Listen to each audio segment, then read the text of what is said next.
Hello everyone! I have reached the end of the decks that I've actually talked about. This is the last one. I bought this earlier this year when I was on I found a bunch of sales, and so I decided to buy like the Amerigo Folchi decks, and this is the most interesting one, so I saved this one for last. It's by Italic Cards. It is a limited edition. I got this from Italy, and it is 3,000 copies, and this is $7.83.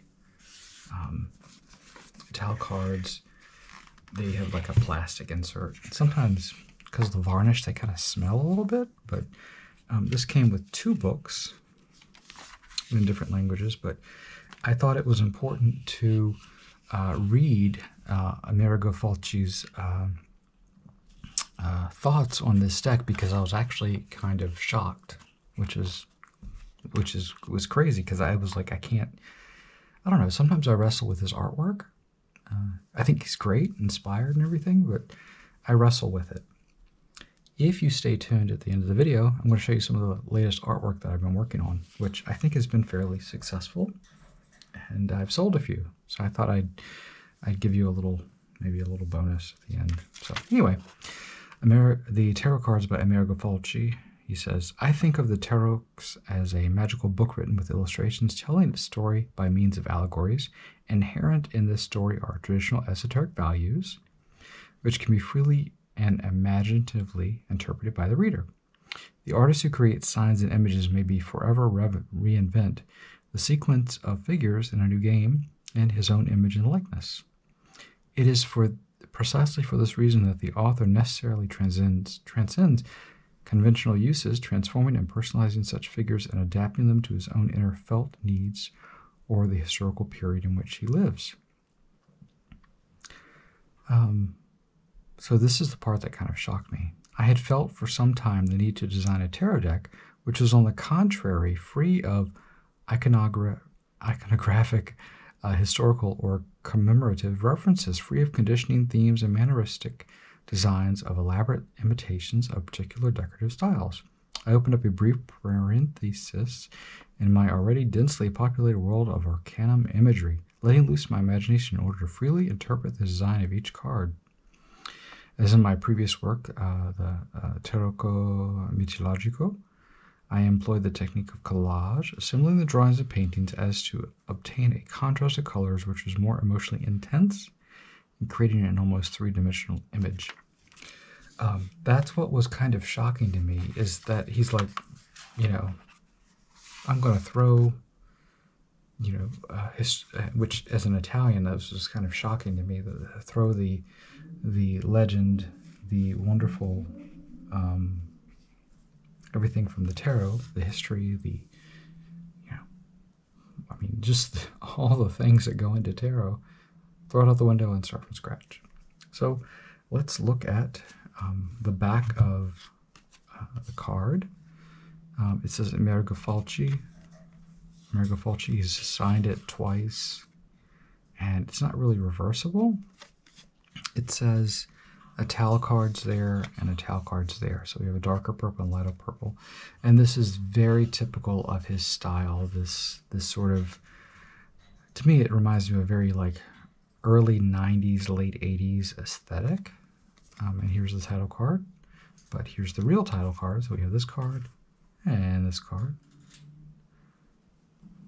Let's look and see and comment.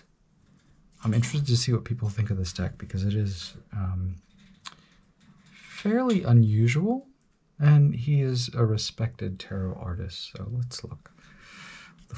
So we have the 4 languages here: Il Matto, Dinar. So we have Spanish, German, English, French. Le Beteleux. So here we have sort of Pinocchio-esque figure with his head unscrewed, and the dog.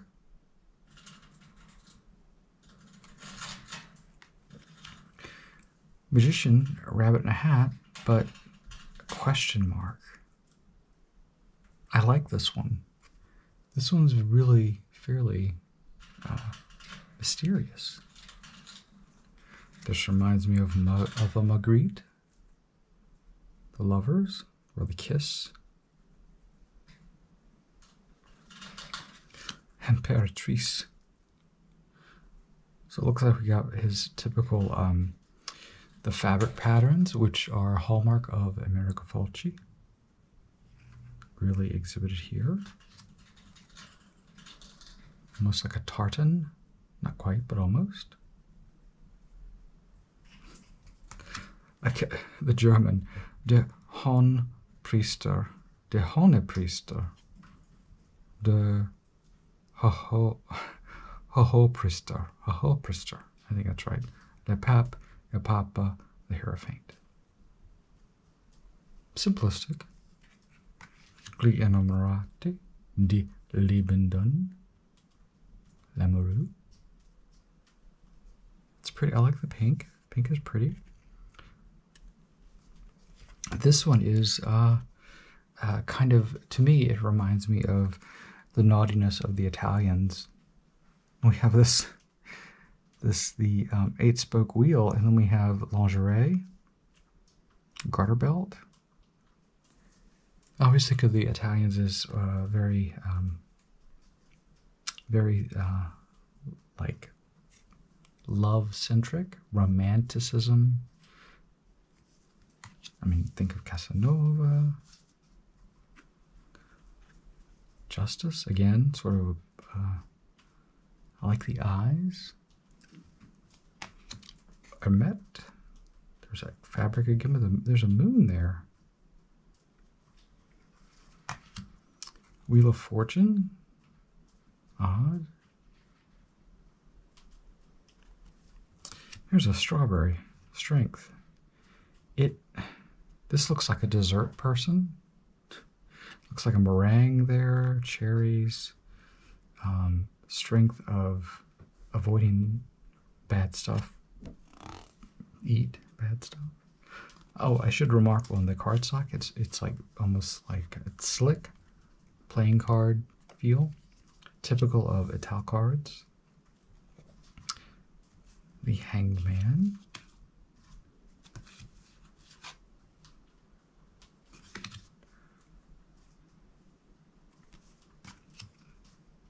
The Toad. Death. Pretty cool. He's got like sunglasses on, Ray-Bans, or Persol. Mask. Been cool to see a Venetian mask there or something. Temperance.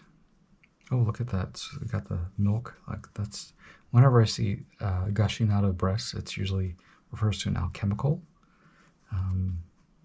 feel. The Devil. So we have the snake and the fabric and the apple. Knotted fabric. La Torre. I love the background. Look at that. It's lovely. La Stella.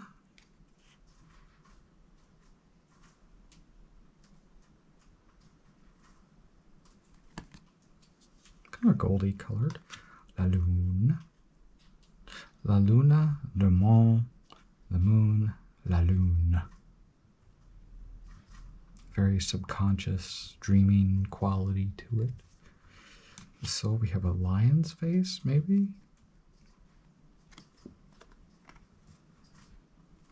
Jugement. Oh, we have sort of a Christ stigmata type. The World. Looks like a boob to me. Booby-doo. I'm sorry, but I think men that are fixated on breasts were not breastfed long enough. That's just my opinion, but anyway. So here we have, let's see, we got coins, wands, cups, and swords. Again, the fabric folds are very typical Folchi.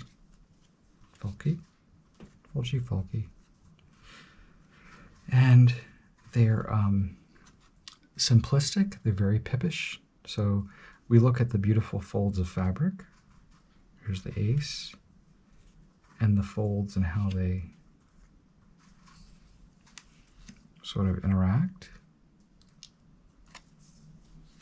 This one's it's hiding some.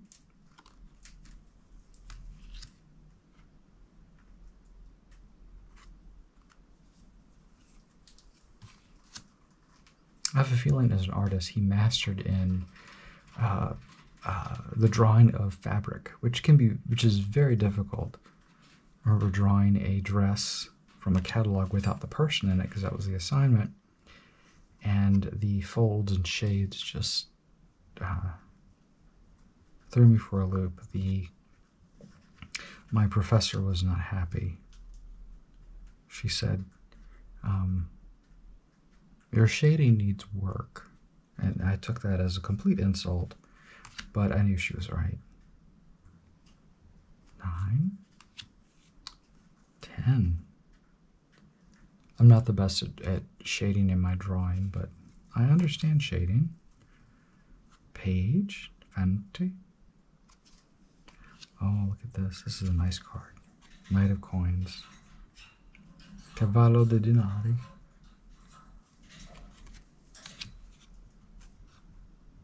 Queen. It's Queen Boobidoo. The king has no face. Or really no body.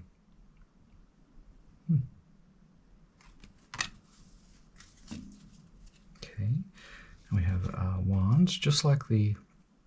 So we have green and sort of a red candy stripe there. Green and blues. This marbling, it just feels like very early 2000s, late 90s. Actually, no. It feels like early 90s, late 80s. That's what it feels like. Like, I don't know, at least here in America. And the fabric looks like a silk dupioni, which I absolutely adore. Maybe a Thai silk with the sheen. Easy to sew with. It's lovely, crisp. Wrinkles like crazy though. But it almost has like a papery effect to it, the way it scratches and feels. But it's great for curtains. Great for a blouse or a skirt, because it can be kind of stiff. Here the folds are sumptuous, intricate.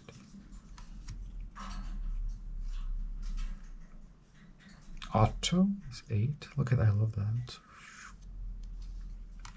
9. 10.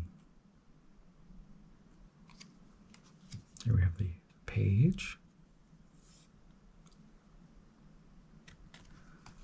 And just the horse here. Queen. Oh, I like this one. Well, the king, we have a face now. Well, a head, at least. And now we are on cups. So let's look at... They slide very well, these cards. But why would you do that? I don't... Could you... If you were really enamored with this deck, you would read with it. Otherwise, you would just collect it, because it's limited edition. And it's out of print. Where did I get this deck from? Elida. I bought this from Elida. Elida.com. A-L-I-D-A. They are lovely. I've been buying from them since the early 2000s. And they have... If you're looking for something, they might have it. They have a lot of out-of-print decks. They are wonderful to work with. 3. It's a clothespin on a line. Oh, and these cups look like martini glasses. So, c'est très moderne. Cinq de coupe. Cinq and cinq, French and Italian. Cinq, cinq. Say, 6. Same romantic languages are very similar. You learn one, it's easy to learn the other. Sette or sept.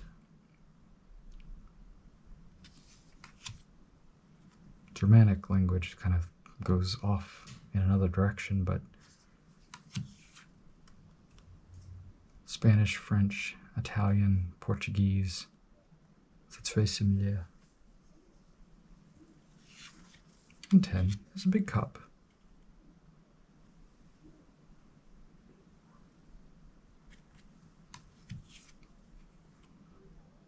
Page, knight,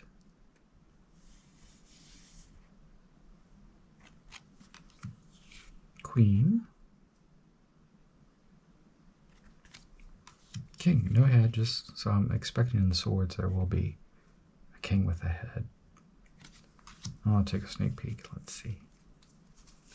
Yep, he's actually full-bodied.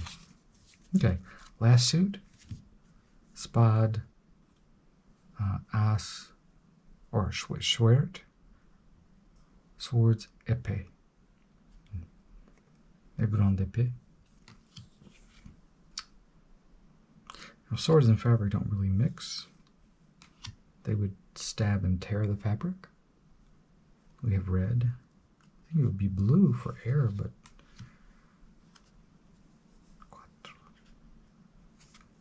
cinque.